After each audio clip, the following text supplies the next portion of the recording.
Okay, now I want to show you how buttons work and how many different types of buttons and everything you can do with a button in BMOButtons Online. So let's create a custom or new activity.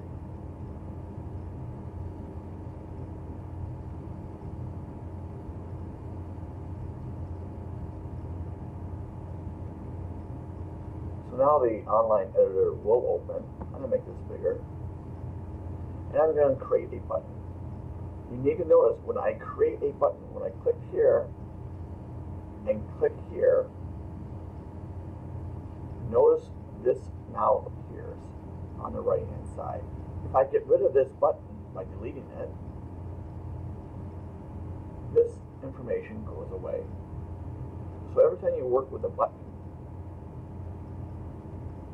this area will appear. So let's create a button. Make it pretty big so it's easy to see. Now, everything that can be done with a button. There's so many things that can be done with a button. In order to put a symbol in a button, you can type right in the symbol and hit enter. And then select which ones you want to appear and hit select, and it will go in there. If you want to search from the web, you can go to choose symbol and hit web search,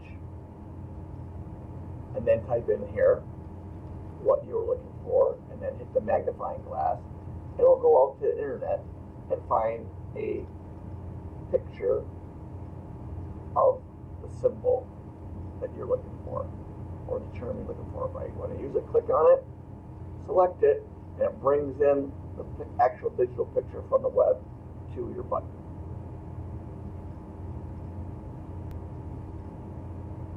If you have put things into your My Media location where you can store files such as photos, videos, and music files or sound files, if you want to incorporate one of those into your button, you click choose symbol and hit My Media here, and I can search for it.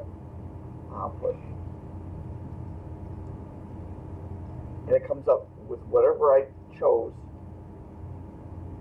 When I tagged this photo, that's Mary and Michael, and if I want to use it, click on it and it brings it into the My Media folder storage location into your button.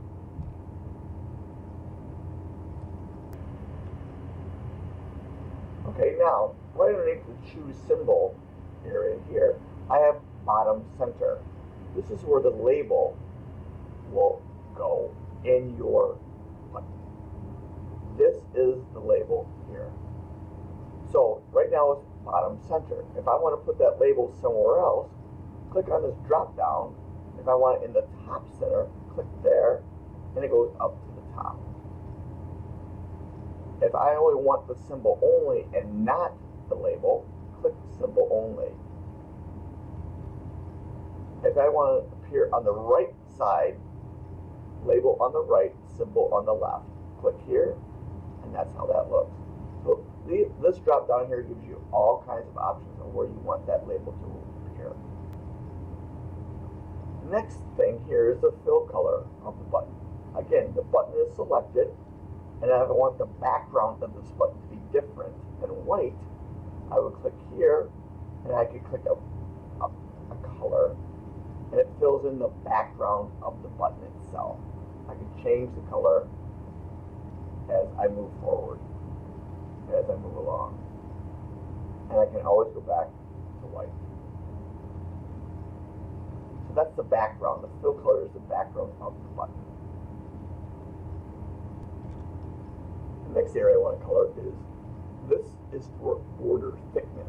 How thick do you want this border, this gray border around here? Right now it's at 1 point, that's default. If I want it to be thicker, this is the thickest, this is the least thickest. So if I went to 8 point, now you can see it. That's the thickest word you can have in BMOButtons Online. If I want something in between 1 and 2, I click here, as you can see, is between a 1-point and an 8-point thickness of the border. And it is gray now. This is the color of the border. Since this button is selected, let me make this border real thick so you can see it. Now if I want to change the color of the border, click this drop down arrow, and now I have all kinds of colors to choose from. Just by hitting the drop down. It changes the color of the border.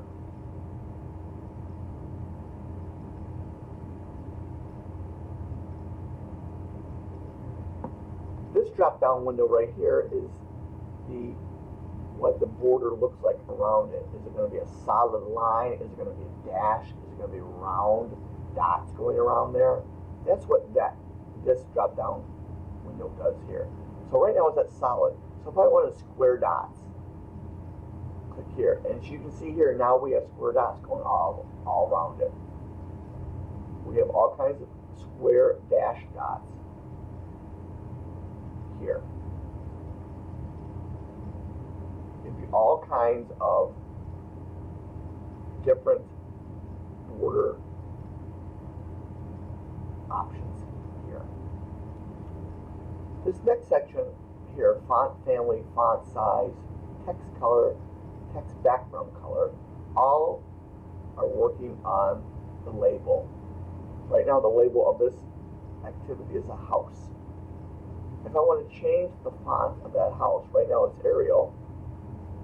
If I click on this drop down and you scroll on the right hand side here, you have all these different types of fonts available to use. So if I want to use a different font, click here and click. As you can see, the fonts change by just using this drop down arrow. If I want to make that label bigger or smaller, I can do one of two ways.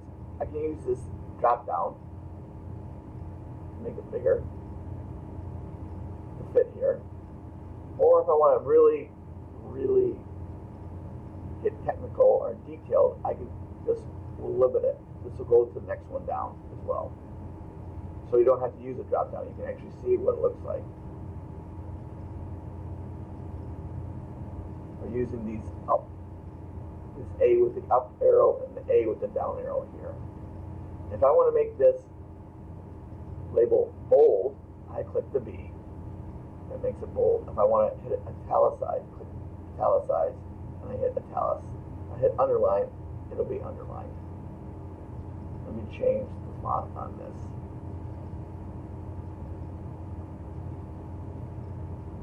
So that, now let's unbold it, underline it, and make everything regular again. So that's how you do this, special factors.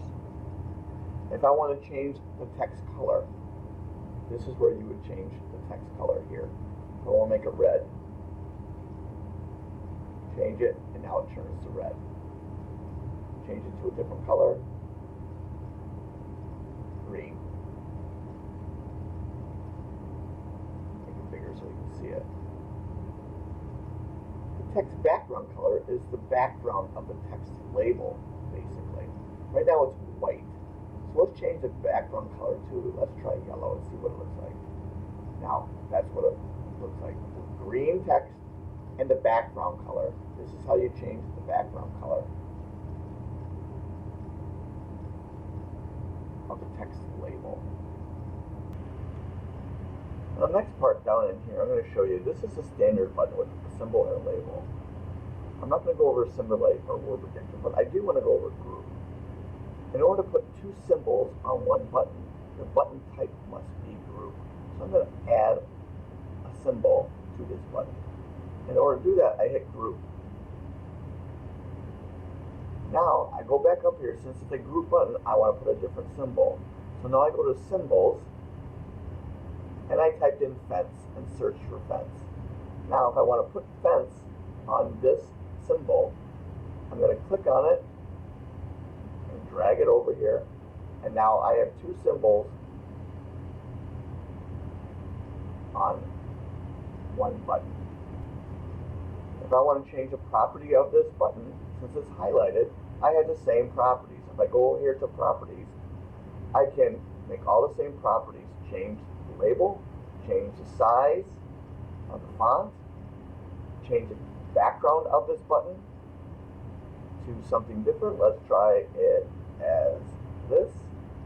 That's the text color, sorry. If I want to get rid of this label for this fence, I would, instead of bottom center, I would go show symbol only, and it gets rid of the label. So that's how you can put two symbols on one button. It must be a group button.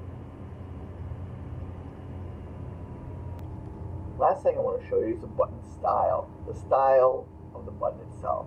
Right now this is a rounded button too. That's the default. Boardmaker Online has many different options of what you want this button to look like. So let's try a different button here. Let's just try a circle button. Now it's a circle. Now you may have to rearrange that additional symbol you put in here to make it fit inside the circle button. Let's try a different one. Let's try a rectangle chiseled edge button. That's different. Again, you have to work with that additional symbol you put, because the additional symbol you grouped together was on a rounded corner button. But as you can see, it has many different types of styles of button that you can put available for your use.